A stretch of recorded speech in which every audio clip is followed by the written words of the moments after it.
ठंड का महीना अभी शुरू ही हुआ था। ठंड अपने चरम सीमा पर थी। इस ठंड के महीने में राजू का परिवार ठंड से ठिठुर रहा था। अपने परिवार को बचाने के लिए राजू के पास ढंग का कंबल तक नहीं था। राजू बहुत ही गरीब था और अपने परिवार के साथ बहुत गरीबी में जीवन व्यतीत कर रहा था। राजू को कभी काम मिल जाता तो कभी नहीं। बाकी के दिन और परिवार पानी पीकर दिन गुजारते थे। सुनिए जी, बच्चे भूख से तड़प रहे हैं। घर में अनाज नहीं बचा है। कल तो मैंने अपने पड़ोसन से थोड़ा आटा मांगकर रोटियां बना दी थी, लेकिन आज तो न चावल है न आटा। मैं बच्चों को क्या खिलाऊंगी? मैं क्या करूं सीता, मैं तो बहुत कोशिश करता हूं, लेकिन कभी काम मिल पाता है तो कभी नहीं। मैं सुबह ही गया था, किसी ने मुझे कोई काम नहीं दिया। फिर भी मैं अभी जाकर देखा हूं। तुम एक काम करो, तुम आज भी पड़ोसन से कुछ आटा नहीं तो चावल लेकर आओ और बच्चों के लिए कुछ न कुछ मांग कर बना दो। आपको क्या लगता है मैंने कोशिश नहीं की?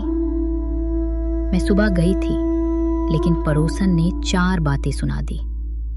उन्होंने मुझे कुछ भी देने से मना कर दिया और ऊपर से बेइज्जती हुई वो अलग।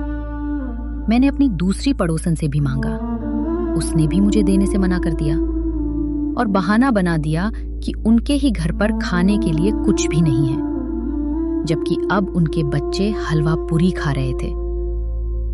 मुझे इतना तो समझ आ गया है, जब अच्छा समय हो तब सब लोग अच्छे से बात करते हैं, लेकिन जैसे ही बुरा समय आता है लोग हमें देखकर घर के अंदर भागने लगते हैं। कोई हमारी मदद नहीं करता। मेरी सबसे अच्छी सहेली मीरा ने जब मुझे किसी और से मांगते हुए देखा तो मुझ देखकर वो अपने घर में चली गई और दरवाजा बंद कर दिया। मुझे ये देख बहुत बुरा लगा। मुझे नहीं लगता इस बुरे समय में हमारी कोई सहायता करेगा। हमें अपनी सहायता खुद ही करनी होगी।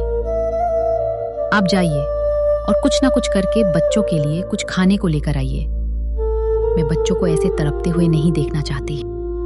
तुम चिंता मत करो, मैं जाता हूँ और मैं कुछ न कुछ लेकर ही आऊंगा। मैं वादा करता हूँ, हमारे बच्चे भूखे नहीं सोएंगे। तुम मेरा इंतजार करना, मैं अभी जाता हूँ।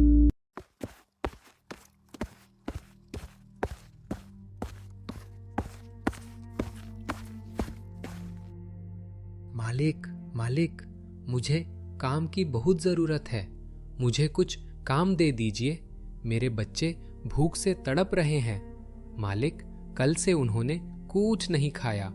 आज अगर मैं खाली हाथ घर गया तो उन्हें आज भी भूखे ही सोना पड़ेगा।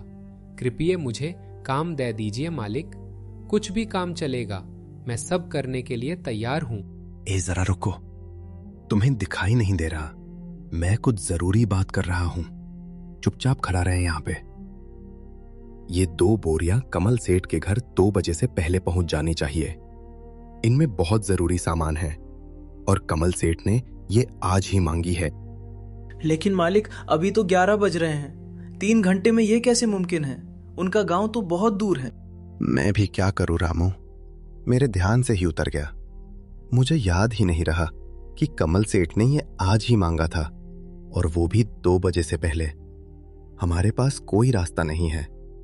तुम कुछ भी करो, लेकिन ये 3 घंटे में पहुंच जानी चाहिए। तुम ऐसे किसी व्यक्ति को ये काम दो जो फुर्तीला हो और 3 घंटे में उसके गांव पहुंच जाए। हम उसे दुगनी मजदूरी देने के लिए तैयार हैं, लेकिन ये काम 3 घंटे में हो जाना चाहिए। नहीं तो कमल सेठ बहुत गुस्सा करेगा और वो हमसे व्यापार करना भी छोड़ देगा। मेरा इसमें बहुत बड़ा घाटा होगा। सारी बातें राजू सुन लेता है और राजू बोलता है, माफी चाहता हूँ मालिक, मैं बीच में बोल रहा हूँ, लेकिन मालिक ये काम मैं कर सकता हूँ। मैं 3 घंटे के भीतर ये बोरियां देकर आ जाऊंगा। मुझ पर एक बार यकीन करके देखिए मालिक।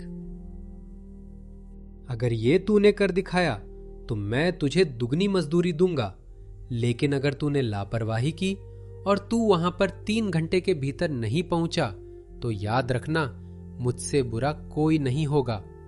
अगर तू सचमुच कर सकता है तो ही लेकर जा, वरना मैं किसी और आदमी को देखता हूं। मैं तेरी वजह से अपना नुकसान नहीं कर सकता। नहीं मालिक, मैं सच कहता हूं, मुझ पर एक बार यकीन करके देखिए। मैं यह बोरिया पहुंचा दूंगा, आप चिंता मत कीजिए। अच्छा ठीक है, तो ये बोरिया उठा और जल्दी से निकल, और काम समय पर हो जाना चाहिए। फिर वो 3 बोरिया सर पर लादे हुए राजू निकल पड़ता है।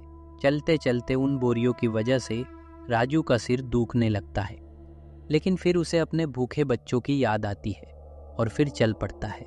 जब राजू जंगल के रास्ते से जा रहा होता है, तभी उसे रास्ते में एक आदमी नीचे पड़ा हुआ दिखाई देता है। ये कौन है और इन्हें क्या हुआ है? बाबा है, इन्हें तो चोट भी लगी है। पता नहीं, लगता इनके साथ क्या हुआ है। क्या करूं? अगर इन्हें यहाँ ऐसे ही छोड़ दिया तो पता नहीं ये मर भी सकते हैं। मुझे उनकी जान बचानी होगी। लेकिन अगर मैं ये बोरिया समय पर कमल सेठ के यहाँ नहीं लेकर गया तो मालिक बहुत गुस्सा करेंगे।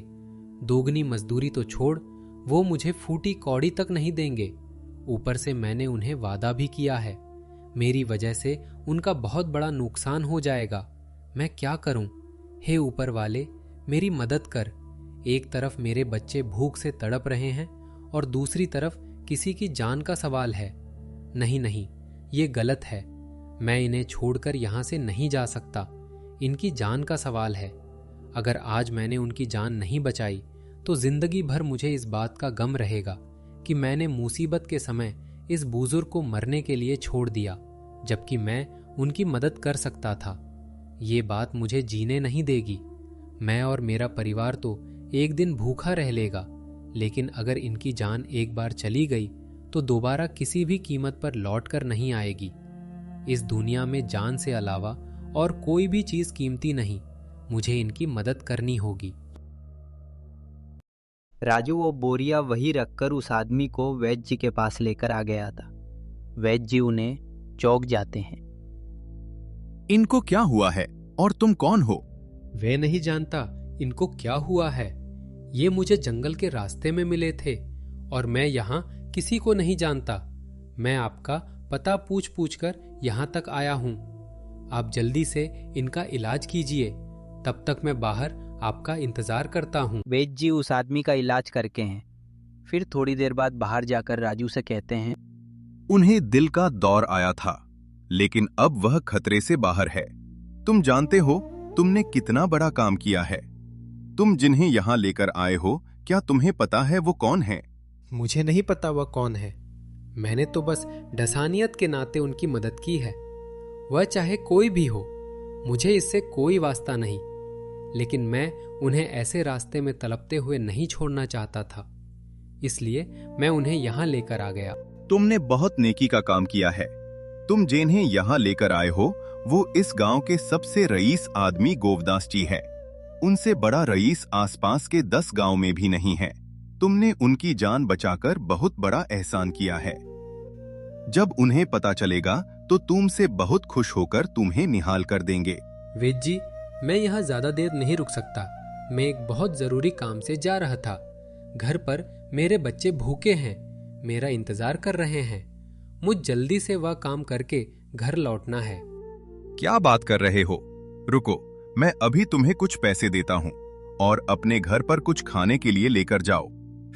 नहीं नहीं वैद्य जी, मुझे इनाम नहीं चाहिए। मैं इनाम की कमाई नहीं लेना चाहता। मुझे बस मेरी मेहनत की कमाई चाहिए। अगर मैं ये इनाम आपसे ले लूंगा तो इंसानियत के नाते जो मैंने पुण्य कमाया है वो मैं बेच दूंगा, और मैं अपना पुण्य बेचना नहीं चाहता। मुझे इसकी कीमत नहीं चाहिए। उनकी जान बचाने के बदले मैं आपसे पैसे लूं? बिल्कुल भी नहीं। मुझे कुछ नहीं चाहिए। मुझे अब निकलना होगा। मैं जाता हूं। ऐसा कहकर राजू वहां से निकल आता है।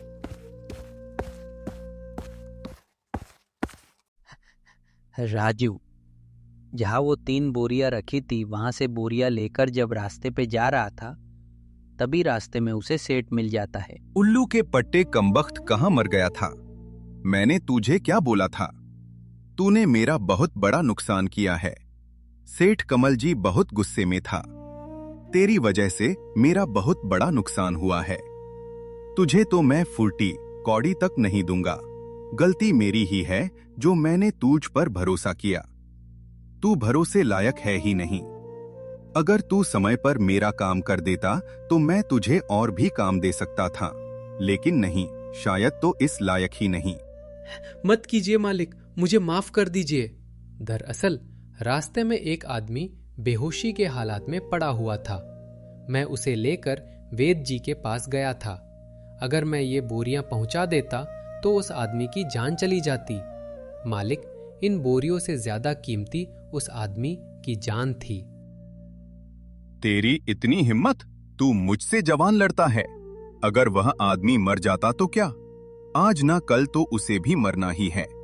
लेकिन तूने उस आदमी के लिए मेरा इतना बड़ा नुकसान करवाया। मैं तुझे माफ नहीं करूंगा। मेरे लिए सबसे ज्यादा जरूरी मेरा काम है, और जो लोग मेरे काम को ईमानदारी से नहीं करते, ऐसे लोगों को मैं लात मारता हूं। चल निकल यहां से। ऐसा मत कीजिए मालिक, मेरे बच्चे घर पर भूखे बैठे हैं। मेरी मदद कर दीजिए, मुझे पैसों की बहुत जरूरत है। मैं अभी ये बोरियां पहुंचा कर आता हूं। अब उसकी कोई जरूरत नहीं है। जब तुम्हें पहुंचानी थी तब तुमने नहीं पहुंचाई। अब इस बात का कोई फायदा नहीं। और तुझे तेरी बच्चों की भूख प्यारी थी या उस आदमी की जान? तेरे जैसा नीच आदमी तो मैंने जिंदगी में नहीं देखा है। तेरे बच्चे भूखे बैठे हैं और तू दूसरों की जान बचाते फिर रहा है। तुझे अपने बच्चों की इतनी ही पड़ी होती तो तू सबसे पहले मेरा काम करता ना, कि लोगों की जान बचाते फिरता। तुझ समाज सेवा करने का बहुत शौक है ना? अब तू और तेरे बच्चे भूखे ही मरेंगे। चल निकल यहां से, तुझे कुछ नहीं मिलेगा। राजू उदास होकर घर चला जाता है। घर के अंदर जाने की उसकी हिम्मत नहीं होती। राजू अपने घर के बाहर ही बैठे रहता है। तभी उसे घर के अंदर से अपनी पत्नी की आवाज आती है, जो बच्चों से कह रही होती है, थोड़ी देर और बेटा, तुम्हारे पिताजी आते ही होंगे और तुम्हारे पिताजी तुम्हारे लिए बहुत अच्छा अच्छा खाना लाने गए हैं। आज तुम्हें भूखा नहीं सोना पड़ेगा, तुम्हें पेट भर कर खान मिलेगा। बस थोड़ी देर और इंतजार कर लो। ये सारी बातें सुन राजू के दिल को बहुत ठेस पहुंचती है। उसके घर के अंदर जाने की हिम्मत ही नहीं होती। वो घर के बाहर ही बैठा होता है। तभी थोड़ी देर बाद जब उसे बच्चों की आवाज आनी बंद हो जाती है तो वो घर के अंदर जाता है। उसे देख उसकी पत्नी कहती है, क्या हुआ जी, आज भी कुछ नहीं मिला? आज भी बच्चे भूखे ही सो गए। मेरा नसीब ही खराब है सीता। काम तो मिला था लेकिन पैसे नहीं मिले। मैं कितना बदनसीब बाप हूं जो अपने बच्चों को पेट भर खाना तक नहीं दे सकता। आज मेरे बच्चे भूखे सो रहे हैं। लालच है मुझ पर। भगवान मेरे जैसा पिता किसी को ना दे। पता नहीं मुझे उस वक्त क्या हो गया था। मैंने अपने बच्चों के बारे में ना सोचकर उस आदमी के बारे में सोचा। अगर मैं उस वक्त उसे आदमी के बारे में ना सोचता तो आज मेरे बच्चे यूं भूखे नहीं सो रहे होते।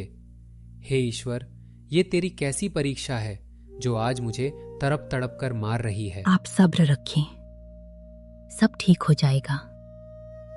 ईश्वर सब देख रहा है। आपके उस पुण्य का हिसाब जरूर होगा।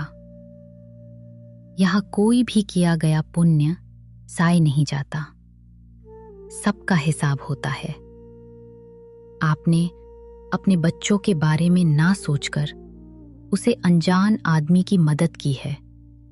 देख लेना, ईश्वर एक दिन हमारी मदद जरूर करेगा। अगली सुबह जब सेठ गोवदास को होश आता है तब वेद जी उन्हें सारी बातें बताते हैं। तो गोवदास सेठ बोलता है, क्या बात कर रहे हो वेद जी? आपने उस आदमी को रोका क्यों नहीं? हम उसका धन्यवाद करते, उसने हमारी जान बचाई है। उसने हम पर बहुत बड़ा एहसान किया है, नहीं तो शायद मैं आज जिंदा भी नहीं रहता। सेठ जी, मैंने उसे रोकने की बहुत कोशिश की, लेकिन वो बहुत मुसीबत में था। वो कह रहा था कि उसके बच्चे भूखे उसका इंतजार कर रहे हैं। सेठ जी, उसके हालात बहुत खराब थे। मुझे लगता है उसे पैसों की बहुत जरूरत थी। मैं तो उस वक्त होश में नहीं था। तुमने उसकी मदद क्यों नहीं कि तुम उसे कुछ पैसे दे देते, बदले में तुम्हें कई गुना पैसे दे देता। सेठ जी, मैंने उसकी मदद करनी चाहिए थी। मैं उसे पैसे भी दे रहा था, लेकिन वो बहुत खुददार निकला। उसने वो पैसे लेने से इनकार कर दिया। मैंने ऐसा आदमी तो अपने जीवन में कभी नहीं देखा। कोई डतना भी ईमानदार और खुददार हो सकता है। हम अभी के अभी उसके गांव जाकर उसे इनाम देना चाहेंगे। सेठ जी, अभी आपको आराम की जरूरत है। आप कहीं मत जाइए। नहीं वेद जी, हम जब तक उसे आदमी से मिल नहीं लेते हमारा मन नहीं मानेगा। हम उसे जल्द से जल्द मिलना चाहते हैं, और जैसा कि तुम बता रहे हो वो बहुत कष्ट में है। उसने हमारी जान बचाई है। हम उसे किसी बात का कोई कष्ट नहीं होने देंगे। हम अभी उसके पास जाते हैं। ऐसा कहकर सेठ जी राजू के घर पहुंच जाते हैं।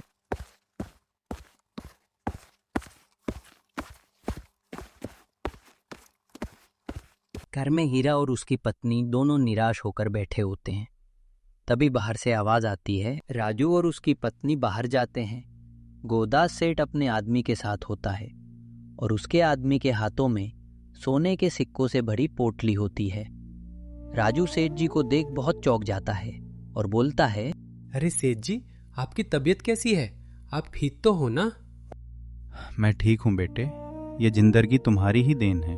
अगर तुम मेरी मदद नहीं करते तो शायद मैं आज जिंदा नहीं रहता। तुम्हारा यह एहसान मैं जिंदगी भर नहीं चुका सकता। बेटा, मैं तुम्हें कुछ देना चाहता हूँ, इसे स्वीकार करो बेटा। नहीं सेठ जी, मैंने यह सब पैसों के लिए नहीं किया है। मैंने तो इंसानियत के नाते आपकी जान बचाई है। मैं इसे पैसों में नहीं तोल सकता। जान बहुत कीमती होती है सेठ जी। पैसे लेकर मैं इस बात का सौदा नहीं कर सकता। मुझे यह पैसे नहीं चाहिए। वाह बेटे, सचमुच मैं तुम्हारे जितना ईमानदार आदमी आज तक नहीं देखा। तुम बोलो बेटा, तुम्हें क्या चाहिए? हम तुम्हारे लिए सब करने के लिए तैयार हैं। सेठ जी, अगर आप कुछ करना ही चाहते हैं तो मुझे काम दे दीजिए। मुझे काम की बहुत जरूरत है। इस काम से मैं अपने परिवार का पालन पोषण करना चाहूंगा, लेकिन ये इनाम की कमाई मुझे नहीं चाहिए। मुझे मेरे मेहनत के पैसे चाहिए। बस आप मुझे काम दे दीजिए। आपका बहुत एहसान रहेगा। एहसान तो तुमने मुझ पर किया है, वो भी मैं काम इतना बड़ा कि मैं काम देखकर भी नहीं चुक सकता। फिर भी तुम्हारी इच्छा है तो तुम आज से ही मेरे यहाँ काम करोगे। और हाँ, अब तो तुम्हारे परिवार के लिए उसे कुछ तो पैसे ले लो, ताकि तुम्हारा परिवार भूखा ना रहे। उसके बदले में तुम मेरे यहाँ काम तो कर ही रहे हो। ठीक है? ठीक है मालिक, आपका बहुत बहुत धन्यवाद। राजू और सीता बहुत खुश हो जाते हैं। सेठ जी के जाने के बाद सीता राजू से कहती है, देखा आपने, मैंने उस दिन आपसे कहा था ना कि इस पुण्य का आपको एक दिन बहुत बड़ा फल मिलेगा। आप कितने दिनों से काम की तलाश में थे, लेकिन कोई आपको काम नहीं दे रहा था। लेकिन इन सेठ जी ने तो घर पर आकर आपको काम दिया है। कितनी बड़ी बात है। हाँ सीता, तुम बिल्कुल सच कह रही हो। सेठ जी ने मुझ पर भरोसा कर मुझे काम दिया है। मैं पूरी निष्ठा और ईमानदारी से सेठ जी के यहाँ काम करूंगा। उन्हें कभी कोई शिकायत का मौका नहीं दूंगा। और हाँ सीता, हमारी कहानी देखने वाले को बोलना चाहता हो कि हमारी कहानी अच्छी लगी हो तो कमेंट करो, तो दूसरा भाग जल्दी अपलोड हो जाएगा।